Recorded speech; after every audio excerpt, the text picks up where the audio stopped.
तो फिर क्यों आई मेरी जिंदगी में? क्यों मुझे बदला? क्यों बनाया मुझे ऐसा?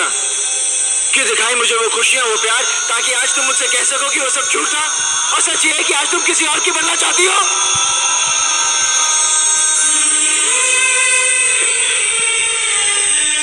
काजल, मैं जानता हूं कि तुम सिर्फ मुझसे प्यार करती हो, सिर्फ मुझसे। मैं तुम्हारे बगैर जिंदा नहीं रह सकता। हम किसी दूसरे की अमानत है। नहीं, तुम सिर्फ मेरी हो और किसी की नहीं हो सकती।